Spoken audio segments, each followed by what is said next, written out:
Goodbye, Summer Triangle. Hello, Orion. Hey there, stargazers. I'm James Albury, director of the Kika Silva Pla Planetarium in Gainesville, Florida.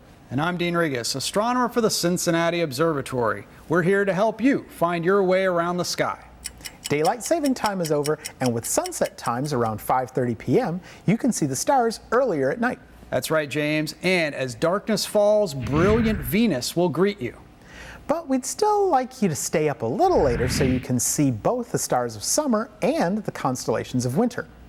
In the west, the stars that lit up our summer vacation and accentuated our 4th of July fireworks, the Summer Triangle, are heading out for the season. While in the east, the stars of winter will start poking their heads above the horizon. And one of the guys is wearing a snazzy belt. Well, let's show you. Okay, we've got our sky set up for just after sunset this week facing southwest, where you can't miss Venus blazing away.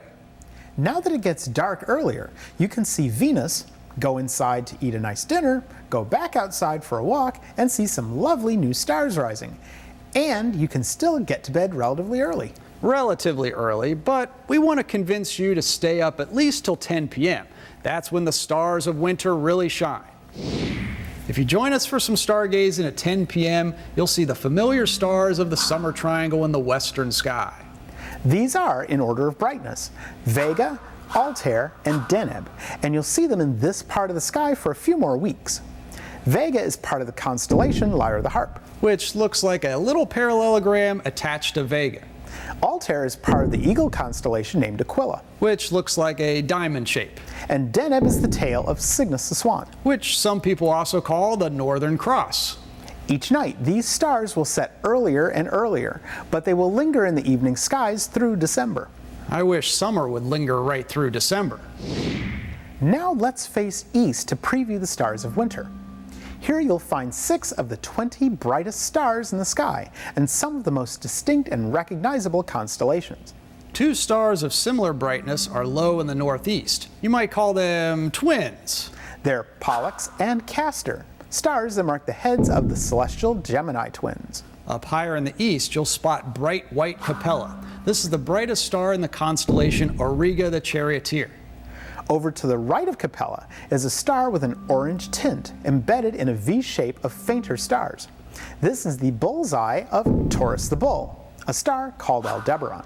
But enough messing around. Let's zoom into the real sign of the season, the belted one, Orion the Hunter. Do you see him over there low in the east? Orion is easy to find with his distinctive 3 stars in a row just above the treetops. The belt stars bear the Arabic names Alnitak, Alnilam, and Mintaka.